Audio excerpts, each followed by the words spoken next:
Hello, and welcome to the 2021 Ohioana Book Festival. I'm Jackie Lipton. I'm also an author, but I'm more of a lawyer author. I have written Law and Authors, a legal handbook for writers. So if anyone wants to talk law after the festival, let me know. But this panel is the very intriguing and fascinating Welcome to YA World Building. And we have a delightful array of authors here today. We'd like to thank our festival sponsors and partners, all of whom you can find listed on the Ohioana website. And thanks in particular to our official bookseller, the Book Loft of German Village. You can get copies of all the books featured at the festival by going online to bookloft.com. That's BOOKLOFT.com. And now I'm pleased to welcome our authors on this panel, Cinda, Chima, Intisar Khanani, Patricia Miller, and Wendy Vogel, who also writes as D.W. Vogel.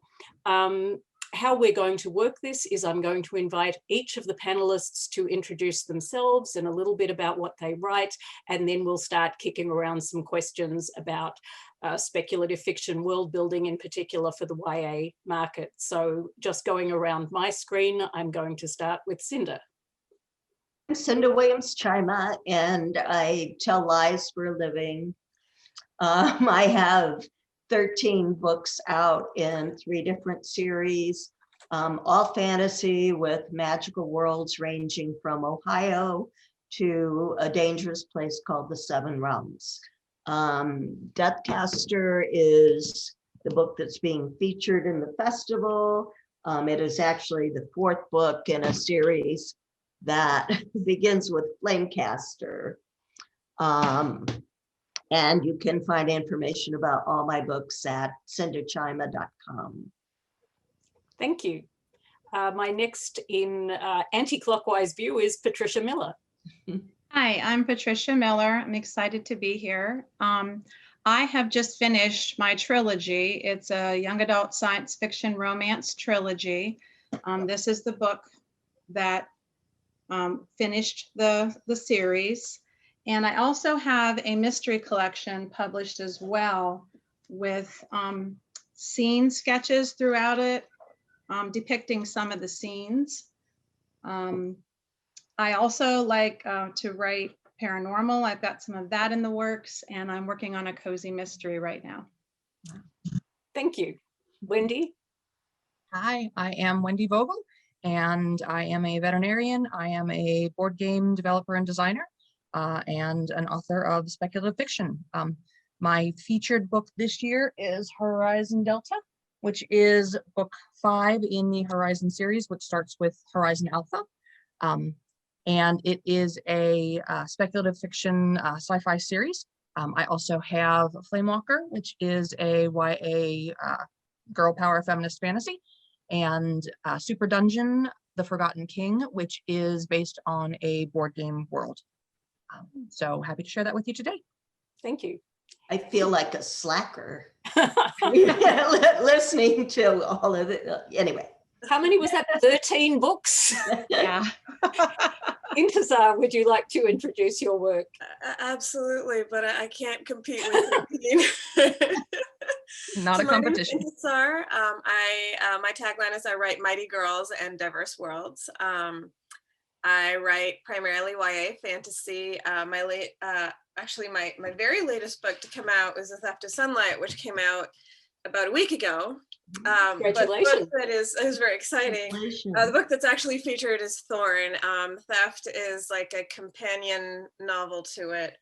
It's the first in a duology. I also have an indie series to my name because before I signed with traditional publishing, I decided to just get my books out there. And so I have an indie series called The Sunbolt Chronicles, which is set in the so-called 11 Kingdoms, kind of like your 7 Realms. And it's a very dangerous place to be. Yeah. There's a lot of magic, and it's a very, I built it as a very diverse world. So I'm really excited to be talking about both all of our books and this particular subject in general of world building. Thank you. And I do in particular want to get to some questions about diversity and inclusion in writing generally. But before I do, because I know this is a craft panel and people will be watching at all different levels and experiences of writing, one question I get asked a lot, and I don't know that there's ever a really good answer to it, but I just want to throw it out there to see what the panelists have to say. We're talking largely, I guess, about speculative fiction. And I can see already on the panel that we've got the sort of the hard sci-fi at one end and the fantastical worlds at the other. Does anyone on the panel have advice to writers about the difference in categorization between sci-fi and fantasy, or what speculative fiction covers as a general term? I can probably handle that since I write in both areas. The overarching umbrella is speculative fiction. So basically, speculative fiction covers anything that can't really happen. So paranormal, if we're talking about ghosts and vampires and werewolves, that falls under speculative. All science fiction, because although it could potentially happen in a far-flung future, it cannot actually happen now.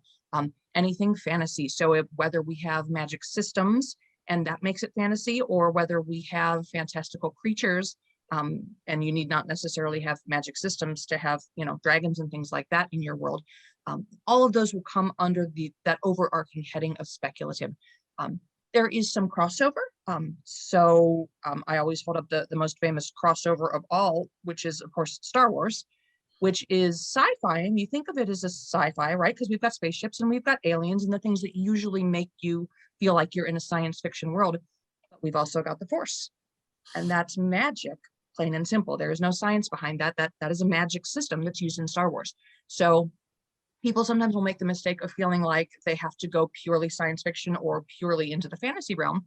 And there's certainly some room for crossover. If the story that is in your mind has elements of both, that is completely fine, as long as you can make it work in a way that is going to be recognizable and understandable to your reader.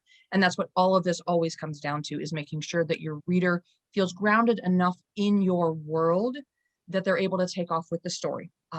Because world building is laying the foundation, but stories are still about characters doing things. So this is a world building panel. We're going to be talking all about the world building, but we're building these worlds for people. Is it people? Is it dinosaurs? Is it robots? Is it aliens? Doesn't matter. We're building this world for people to live in, and that's the most important thing. Yeah, that's a terrific answer. Thank you. Thank you. So you also raise a question that I would be happy for anyone to answer, and it's another one that people ask me a lot too. Kicking off your last point about, we're talking about creating worlds, but we're creating worlds for characters and narratives to develop. I think one of the hardest things, both as a reader and in my sad attempts to write speculative fiction, is that balance in the early chapters between, presenting the world and presenting the rules of the world that you've created and getting the narrative moving forward. Does anyone have tips or tricks for writers in this area for how you approach that balance in your own writing? Well, I always suggest that you err on the side. I think you're more likely to keep the reader that has a few questions than the reader who feels like he or she is hacking through a thicket, to get into your story. And I often use the example of my son, who was and is a ardent reader, loves fantasy, but one day he threw a book across the room, and I said, "Eric, we do not throw books." And he said 100 pages, and all they did was go down the road. So that's like something I would like to mount over my computer. You need to deliver information on a needs to know basis.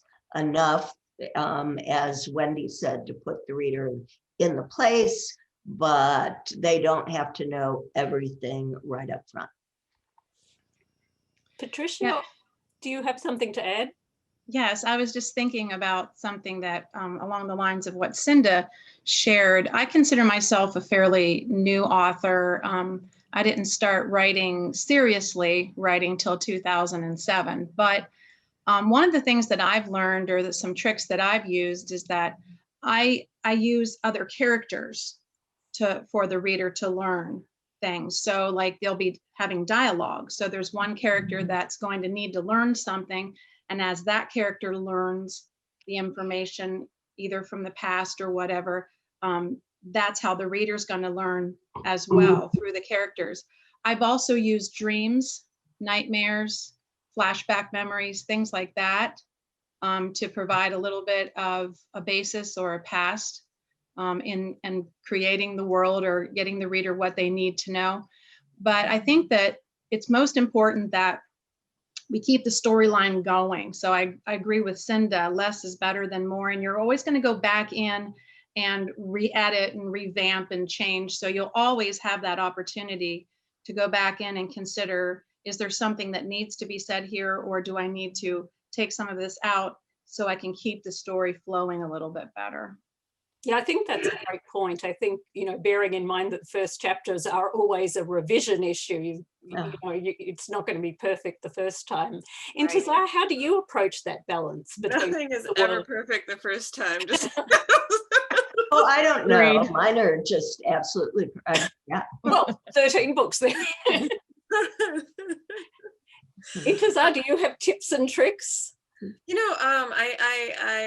just have to agree with everyone here. I think that it's very much, I think less is more.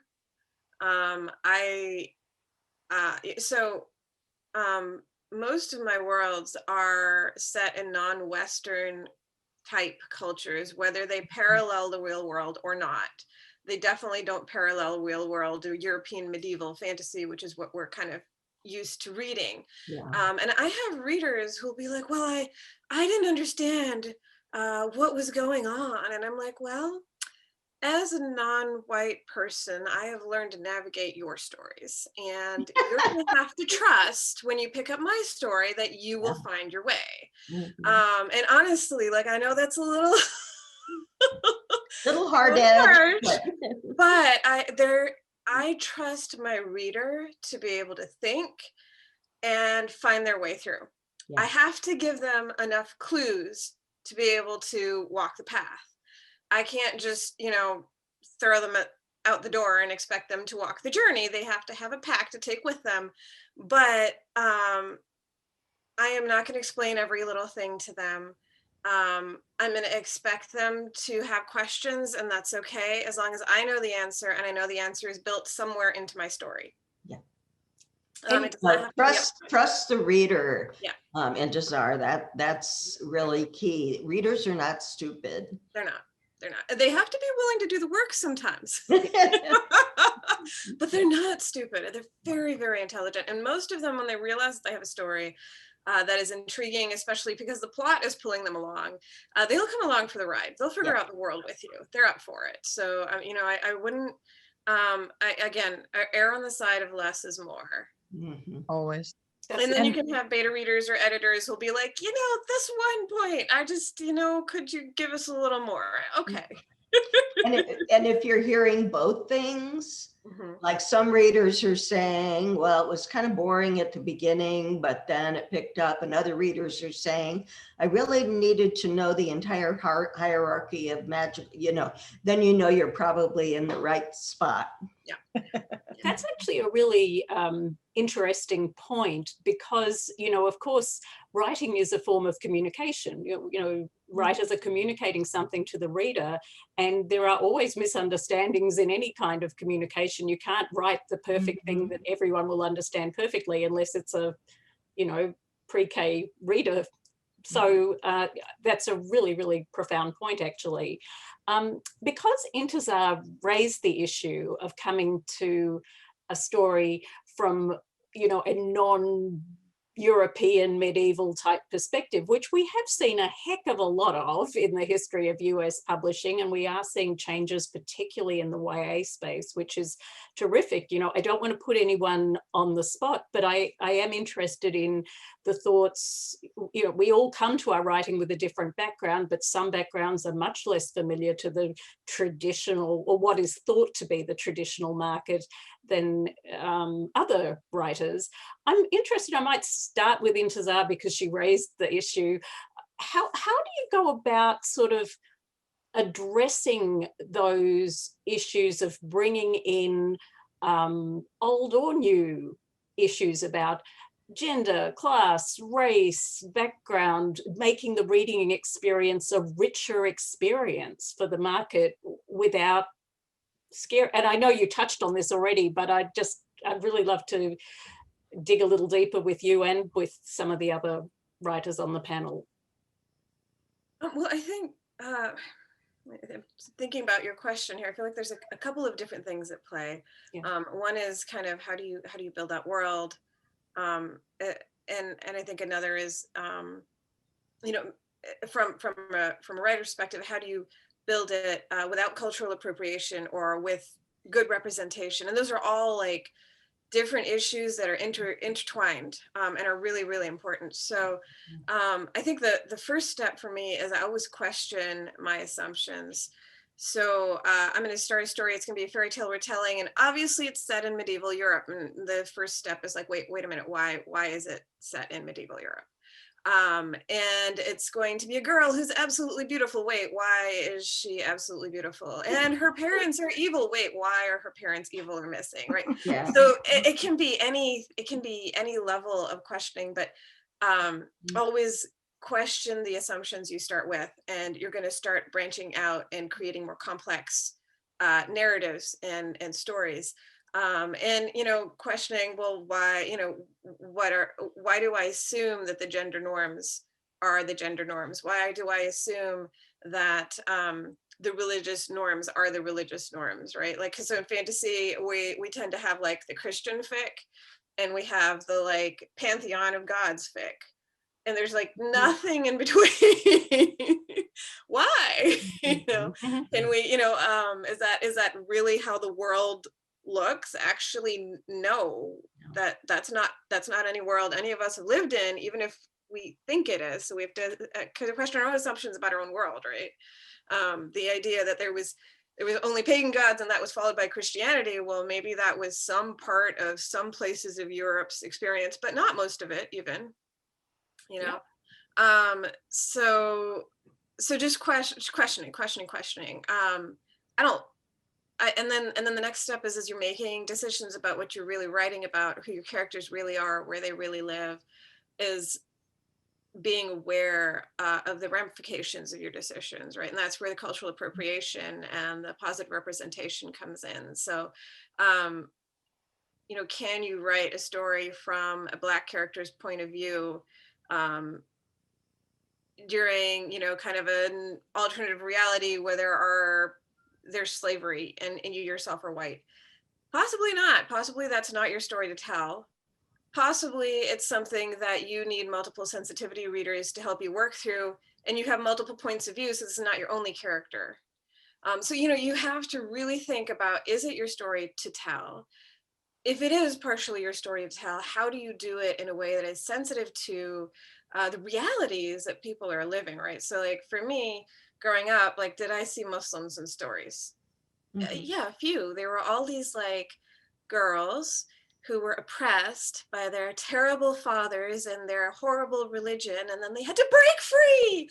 And I was like, what is this rubbish? You know, like it had no reality for me. And the only problem with that was that everyone I met who had read those stories looked at me a certain way. So I had to live with their conceptions of what my reality was. And that's a very big responsibility as an author. And I'm just going to caution everyone, you know, that's listening, that's thinking about this, be aware that you are influencing people's worldviews, and you're influencing people's experience in their worlds because of what is taken away from your stories. We internalize stories. That's part of the superpower that is reading, right? So just being aware of what you're doing. So I'm gonna pass. Sorry, no, I was a little soapbox. I'm going to put it. I would like to ask the other writers about sort of the advantages of the fantasy worlds in telling different stories. But I did want to put a pin in it and just explain sensitivity and authenticity readers for people who don't know. How many authors on the panel have used or have had to use authenticity readers? Cinda, would you like to explain how that works? Well,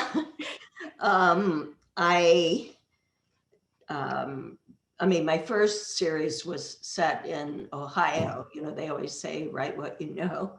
And so I think there's a misconception that you don't have to do any world building if your story is set in Ohio, but I have to put New Yorkers in Ohio, and they've never been there and they never wanted to go there. But in my latest series, The Shattered Realms, one of the main characters, a couple of the main characters are gay. And I chose the approach of using an ensemble cast of characters because I didn't feel, and I didn't want it to be, you know, so-and-so comes out and discovers they're gay and, you know, has all this trouble. It's just two characters who happen to be gay and develop a relationship in the course of the 4 books. So I had a gay, actually my agent is gay. I had him read it and see, and he says, okay, if anyone complains, it's my fault. And I haven't really had that. And I think one advantage of setting your story elsewhere is all the barricades don't go up. You know, nobody is necessarily comparing what's happening in the book with their personal experience. Whereas in my first series in Ohio, I had one of my characters smoked, and you would have thought I was promoting it, you know, and I'm like, no, my dad died of emphysema. There's nothing, but it was right for the character. Yeah. And yet in fantasy, your characters can drink and, you know, be out on the road all by themselves and, you know, and Get married at 16. Yeah. So, yeah, and that's been I generally use a very diverse cast of characters, but it's very distinct from the diverse groups that we, you know, see in the US and elsewhere. I want to be part of the solution and not part of the problem, but I don't want to tell a story that isn't mine. Yeah. And I'd like to speak for just a moment from the sci-fi perspective, which is sci-fi readers know their stuff. And even though, you know, we're talking YA, we're talking kids, but kids who are into sci-fi are science kids, and they know if you mess stuff up. So I'm a veterinarian. I am not an astronomer. I am not a physicist. And so when I set out to write the first of the Horizon series, it's basically humans leaving a doomed Earth in search for another planet to live on. And they find one, but it is a young planet, and no one thought about what that might mean. And it means dinosaurs. So it's a dinosaur world. So I know enough about dinosaurs to get through in that world, in that I'm not writing about Earth dinosaurs, which was on purpose. I'm not trying to write a time travel series, so I don't have to be bound to what is currently known about Earth dinosaurs, which changes literally every day as new discoveries are made. But I knew that I needed to get the science right for space travel and for, you know, living on another planet, and where are we going to go, and what's it going to be like. And so I was very fortunate to find a science advisor who advised me through the entire series. And one of the really coolest things that I ever got to do, he for a while was in charge of the astronomy, the planetarium at the Boonshock Museum in Dayton.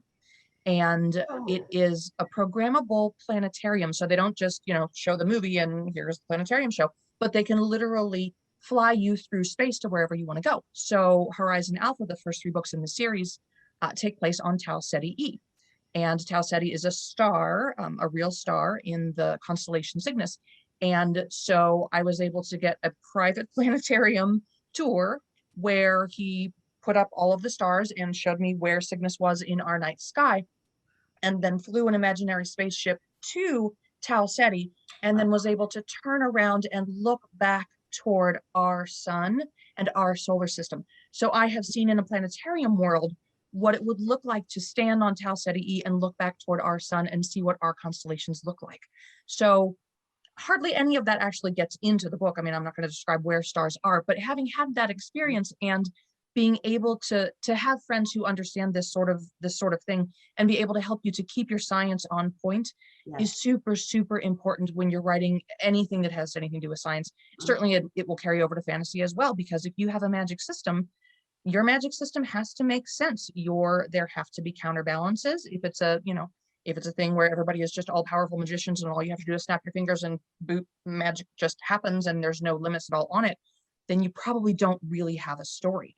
Generally, magic stories are about the limits of magic and how you overcome those limits of magic. So being able to make sure that you're staying on point with the science as it exists and the science as you have created it in your world, everything has to be consistent all the way through, especially if you're writing a series. You can't decide 4 books in, well, I don't really like how that works, so we're just going to change, guess what? They always could fly. No, they never could fly. So if they're going to fly now, you better figure out why they can fly now and why they couldn't fly before. So that's super important to stay true to what you have created and what actually exists or doesn't exist. That's such a good point. And so let's turn to the question of how to create a coherent, consistent magic system or fantasy system. I'm going to turn to Patricia and ask if she has any tricks for the viewers.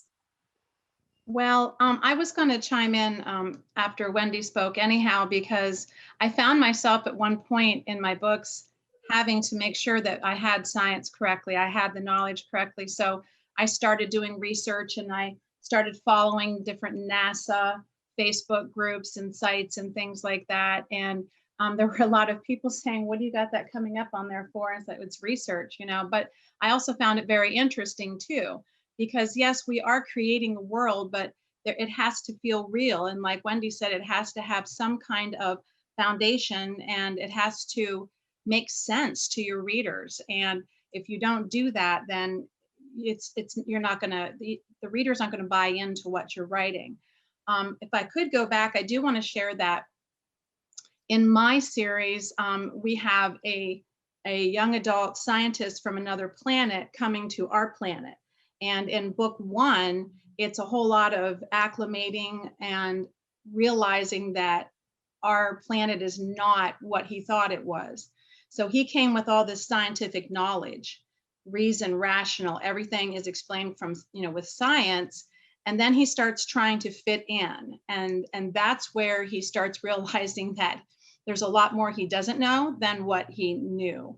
And part of what I did, it just naturally went into it when I started writing, was that people started making assumptions about him based upon what he was saying or not saying or doing or not doing. And that became apparent that I had an opportunity to maybe show a little bit of the realism of prejudice and assumptions and things like that that we do have going on in the world.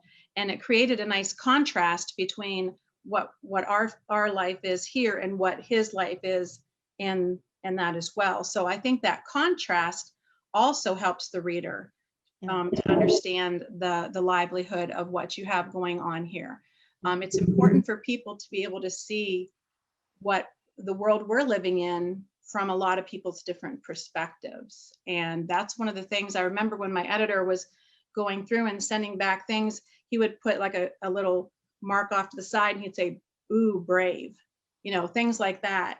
And I took that as I was going in the right direction.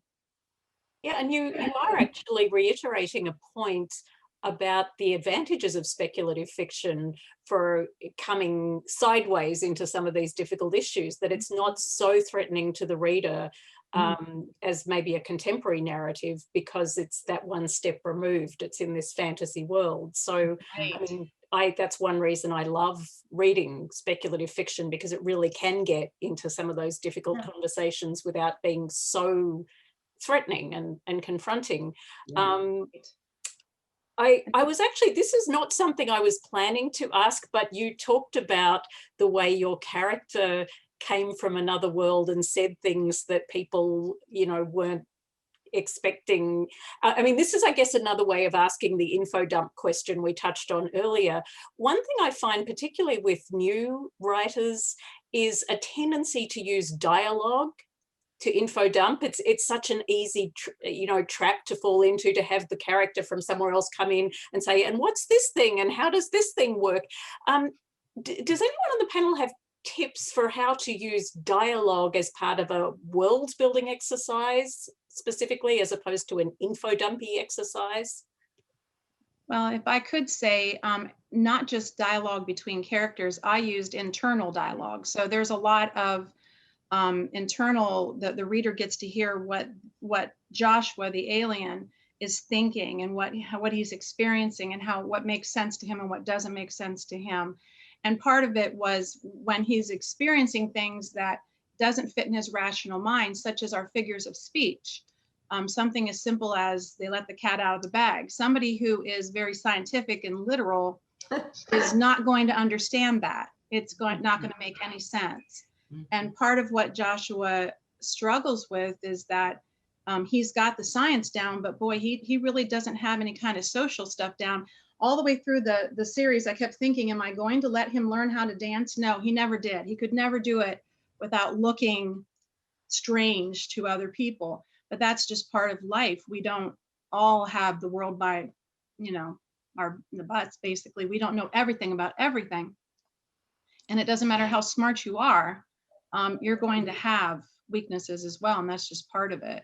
So I like to use a lot of his internal dialogue. It ended up being a lot more humorous than I expected. And the reviews were really surprising to me that this is a hilarious story. I mean, I started out with a lot of big things, and it was like there's battles and there's health issues and there's dangers and all this. And I'm like getting these reports back that this is hilarious. And I think it came from the internal dialogue. So that's one of the ways that I help the reader to learn about the difference between Joshua's world and the world he has now plopped himself down on. Cool. I think a lot of the time, especially in fantasy type books, what we're leading off with, our inciting incident that kicks off our story, is the thing that gets our main character moving on their journey. And the key word there, I think, is journey, because most of the time we're following this character through some kind of change.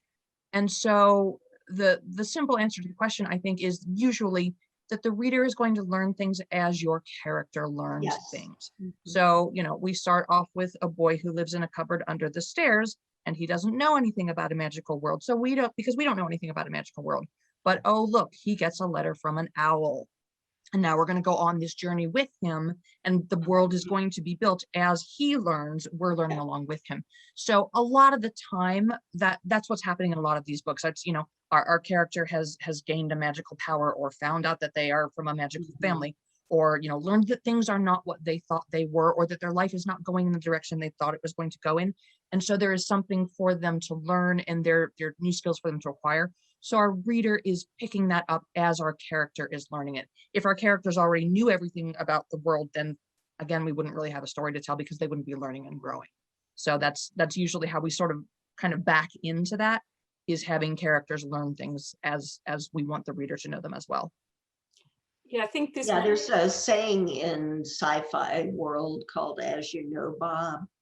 I don't know if you've heard it, but that's the situation where two characters who both know the information are telling each other about it. And you're like, why? As you know, Bob, the transmission of the, So I think you want to avoid that. And I also think that anytime you can make dialogue do several jobs, and one of my favorite things is to, when you're seeing the world through the eyes of a particular character, you can be building character at the same time.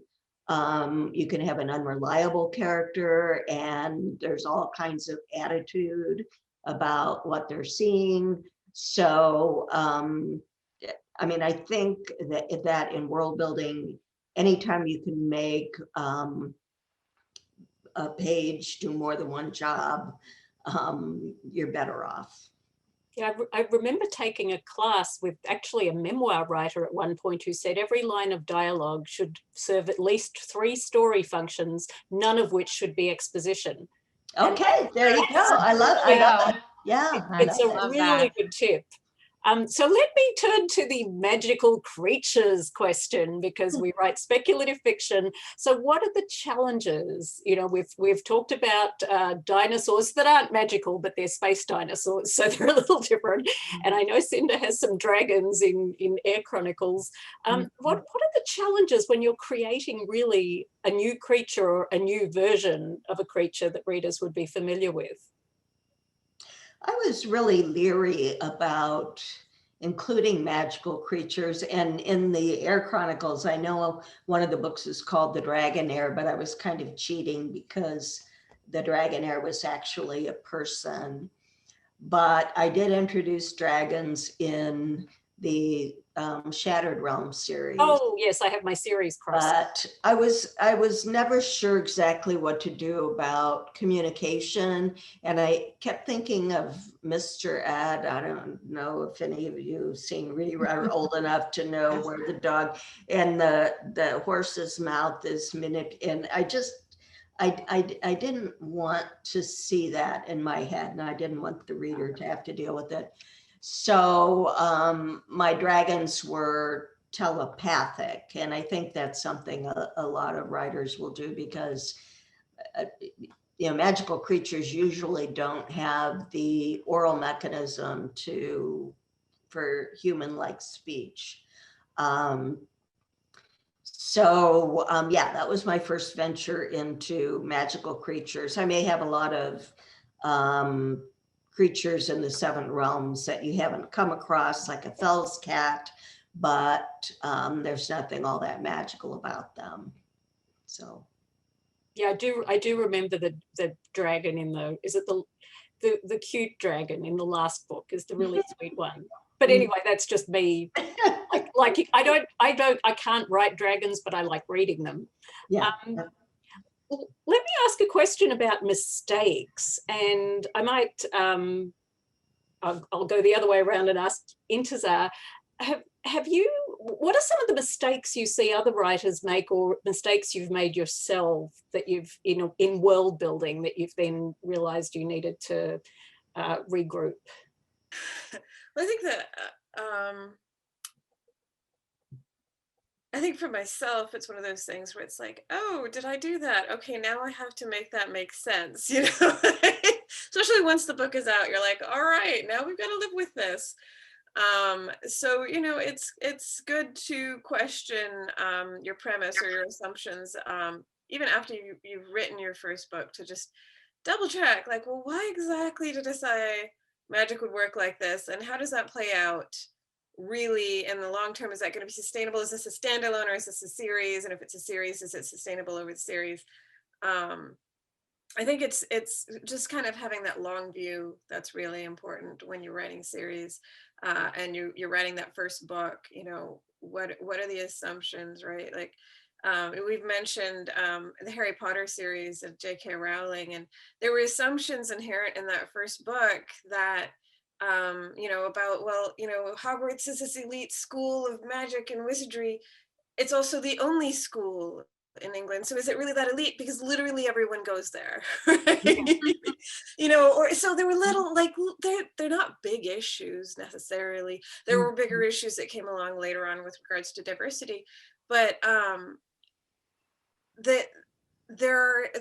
if Rowling had paused to be like, wait a minute, would the world have looked different? Yes. Would it have been more complex and fascinating? Probably.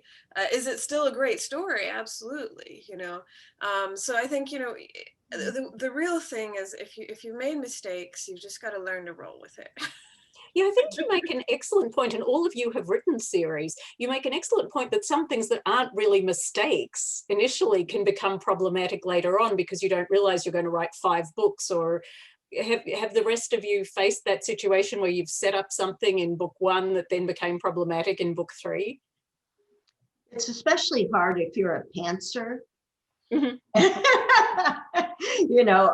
When I pitched the first series that was really a series, The Seven Realms, my agent's like, well, could you give me an outline of each book? And I'm like, no. And he's like, well, how about a paragraph? And I said, well, do I have to stick with what I write? And he said, no, once we get the money, do whatever you want. Yeah, so there's so many times I wished I could go back and edit the books that are already out. And ideally, I would write all the books and then start publishing them. But you don't know what's gonna sell and what isn't. So you could spend, as a matter of fact, I've got about 300,000 unpublished pages in fantasy that, yeah. So yeah, I mean, I'm kind of curious at how many of you are seat of the pants writers? Just me? I'm Well, half and half. I'm half and half. I switched. And how many of you plan everything out ahead of time? I'm a loose plotter. I mean, I'm not one of those people that literally plots every scene within every chapter, but Yeah. you know, my plots are just a list of sentences. This is going to happen, and then this needs to happen, and this, because otherwise I'd go off on tangents and I will never come back. Yeah. I Well, have to keep myself on track. I would love to be like that. But anyway, you end up I- having a lot of regrets about previous books in a series when you don't plan everything out. You know, this raises a really, really important question or something, you know, I'd love to get your thoughts on, because, you know, we're talking about world building. And on the one hand, you know, we have Wendy, and you have your general outline, and you know how you build your world. I'm really curious to see how that compares to how someone like Cinda or Patricia or I, who are much more closer to discovery writers, or Cinda's like the consummate discovery writer, builds our worlds, because I suspect it's very different. For example, I have friends who will write character Bibles and like manuals for their worlds, and I'm like, God, that's amazing. Like, how do you Yeah. I can't, like, there's so much data that I get lost in the forest. I can't do it. It destroys Yeah. my stories. Like, I have to like start with just a few realities that I know about, and I get in there and I start writing the story, and the world expands from there. But I And I'm think very it's just curious. a question. I think that's just a question of timing, because I do exactly the same thing. It's Mhm, just that I don't write a single word mhm, until I have worked that all of that out. The process of, you know, the daydreaming and what could happen and where is this going to be, and you know, pantsing your way through the thinking through a story. You're writing words as you do that. mhm. Yeah. You know, kind of working your way through, and then sometimes having to go back and, well, that chapter doesn't work and I'm going to throw that out and then we'll go off in this direction. I do all of that in my head for about 3 months before I write a single word anywhere. So the Wow. process is the same. It's just a question of timing. I've done all of that when I'm, you know, out jogging or out riding my bike or folding laundry or in the shower, or, you know, all the places that we think about writing, which is what we do. I think about all of that before I even open a document and give it a tentative working title. Wow. So, and That's that's really just cool. what works to me. I find it saves me a lot of time. My very first manuscript that I wrote, I pantsed the whole thing. And it took forever because I kept writing myself into corners and having to go back and, well, that was stupid. What were you thinking? And get rid of that. And that's dumb. So, and I would also find myself sitting there on my very limited time to write, staring at the screen of death, at the blinking cursor, not knowing where in the heck I was going. So Yeah. figuring all of that out, which I usually do while I'm writing another book, I'm conceptualizing the next one while I'm writing one. Having that all kind of ready to go prevents me from wasting my limited writing time sitting there staring at a blinking cursor, because I can go back and go, oh, okay, now it's time for this to happen. Oh yeah, I remember what I wanted to do with that, and on I go. So for me, it's just a question of efficiency, which, you know, with my life, that's kind of the way Well, it has I to be. mean, I think for most people, that's the way it has to be. I think I do think I think that's a great kind of insight, that it's happening at a different time. But I will tell you that, having attempted multiple times to break it out the way you do and do like the thinking and then move on to the story, like, does not work for me. Yeah. My That's brain fine. is just not wired that way. So I'm just gonna put out there that for any of the writers who are listening to this, try different things, but be aware that you're trying to discover the way your brain is wired. Right, And right. it may be like me, and it's not that efficient, but it is effective. And that's Only okay. matters that eventually the story comes out. However it Right, works right. for you, yeah. Everybody has their process, and you find your process as you go along. And you know, the first manuscript you write, you're probably not going to be honed in on your process. That's a thing that develops. And, you know, the more manuscripts you write, the more you realize what does and does not work for you. So I think that's really important. So Cinda, when you talk about the iceberg approach to world building, you're not talking about this. You're not talking about you plan everything beforehand. You're talking about something else. Yeah, I don't know how many of you are familiar with a quote from Hemingway, who says, when it comes to writing, I like to take an iceberg approach. And the material that actually appears on the page is the tip of the iceberg that is exposed above the surface. But all of that iceberg underwater supports the rest of it. And so it kind of goes back to the, you know, how do you avoid boring the reader along the way, is no reader wants to know everything I know about my world. I mean, it's interesting because a lot of people think, well, you write fantasy, so you don't have to do research. And I think everyone here has talked about the research they've had to do to get the details right. So you know all this stuff, but you don't want to put it all on the page. But if you don't know all this stuff, then what appears on the page doesn't have the force of confidence that it really needs. So all of the you know, material and so forth like that I've looked up and things that I've cut out, all of that supports what actually appears on the page. And I mean, my books are long, so you can imagine who could possibly want to know more than this. Yeah. But yeah, so I think that's a very effective tool for fantasy writers in particular, or fantasy or any kind of spec fiction.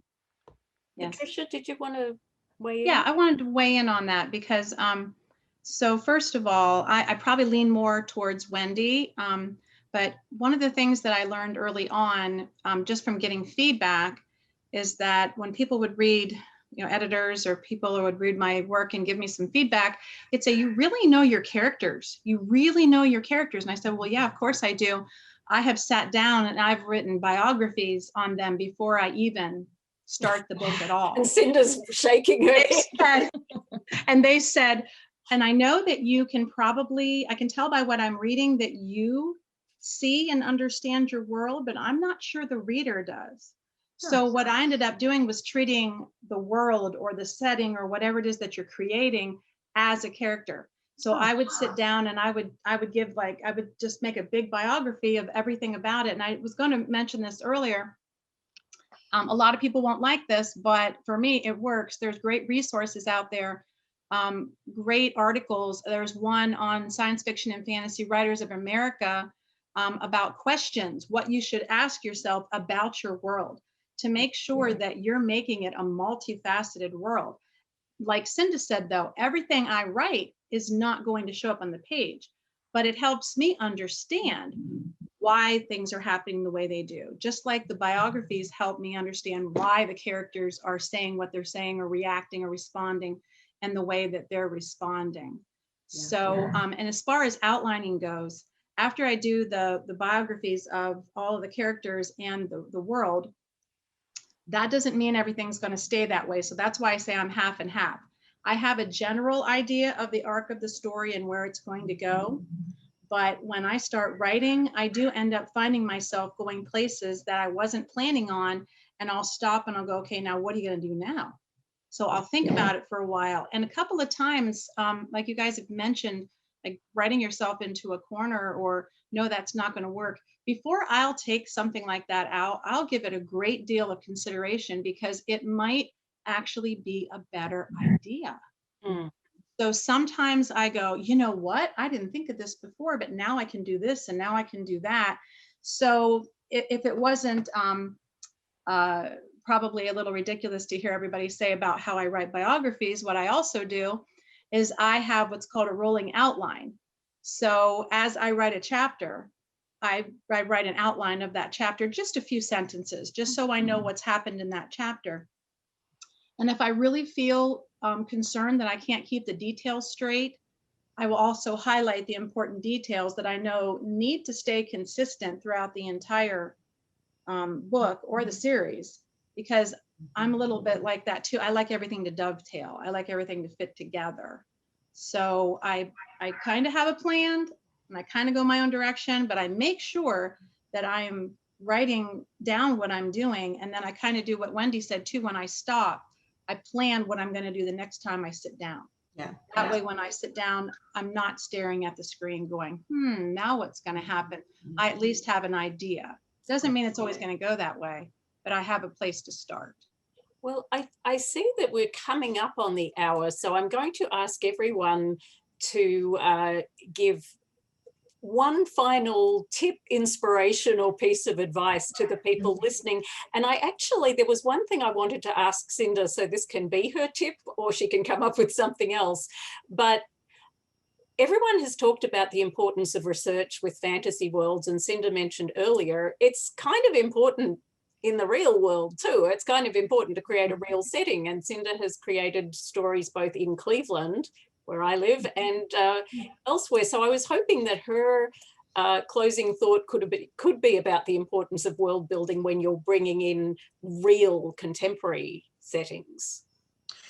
Well, I mean, I think even if you're writing secondary world fantasy, like I know Intisar has done and I have done, in other words, not Ohio, you have to get the details right. And I often use the example of horses. You know, I have horses in my fantasy world. Well, if you get the horses wrong, if I have somebody riding this horse 300 miles in a day, all of the horse people will immediately lose confidence and say, this person does not know what she's doing. So I'm actually working on a Norse fantasy now. And so all of the research I've done on, Viking ships and weapons and what things were built on, all of that. Now, what you want to avoid in terms of details is getting emails. The ones that start out, I'm just wondering, I can't figure out why, and whether you're writing in the real world or not, I've had emails about Ohio, and I actually had Lake Erie as in one passage as salt water. I don't know where that came from, but yeah. Anyway, so you don't want to get emails, so you need to get the details right. Thank you. Intisar, final thought or advice for the audience? I think I'll just say that, I am not a research junkie. And so for all of the folks out there who are not research junkies, don't let the idea that you need to get things right scare you from writing your worlds, right? Yes, you have to get the details right. You can often just make a list as you're writing and say, oh, research horse expressions. That's literally something I had to research at one point. Like, how do horses show when they're grumpy? I don't know. I've never been around. I mean, like I've ridden a horse twice, like, if I break out of writing to research that, I lose my thread. My stories are they're very much about relationships between characters. So the world building aspects are important.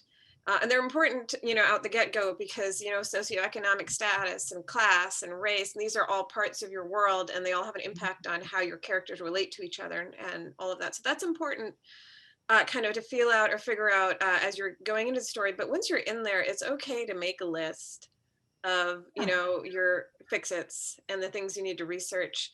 And then when you're sitting around with 20 minutes and you don't want to get into your story, you can take one thing and figure it out and cross it off your list and then move on. And it breaks down the research so it doesn't feel like, oh my God, I have to like do all of this work to figure out how to write my story. No, you just have like a list of 6 or 7 things at any given time.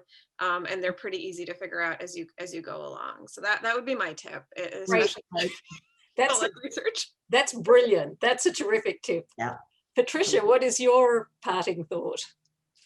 Well, I guess I would say be brave. Don't be afraid to make something that isn't exactly the way that it is in the real world. I mean, obviously we can't do that. We're world building. We can't do that. It doesn't have to all jive to the real world.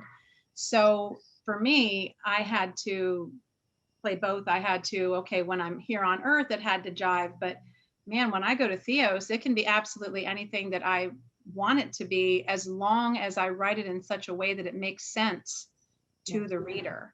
So with my editor always saying brave, and he would push me a little bit further, I think it's best to be brave and push it as far as that you feel that it needs to be to make the story work. Totally, totally. And Wendy, finally. I will steal mine from the ultimate master, Sir Terry Pratchett, who says that the first draft of a manuscript is just the author telling the story to themselves.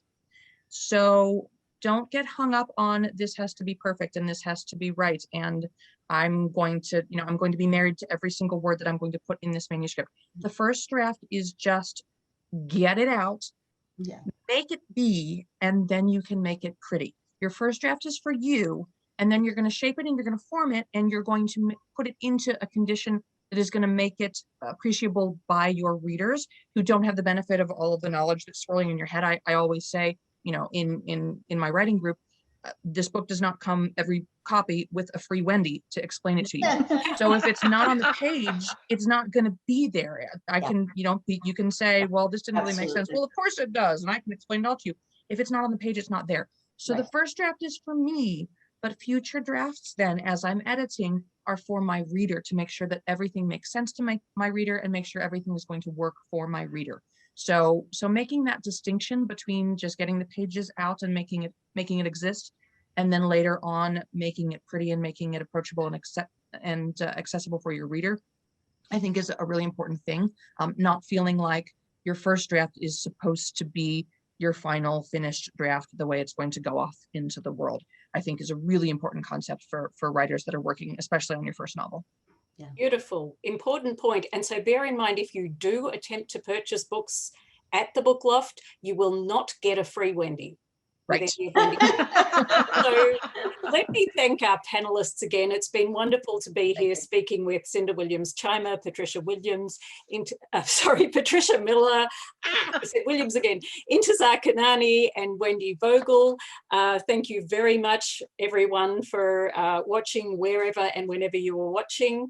A reminder that you can get copies of all of these authors' books, but not the free Wendy, from the Book Loft of German Village at bookloft.com. That's BOOKLOFT.com. Thank you again to the festival sponsors and partners, and thank you again for joining us. Please check out the Ohioana website for all of the rest of this year's festival programming. Thank you. Thank you, Jackie. Thank you.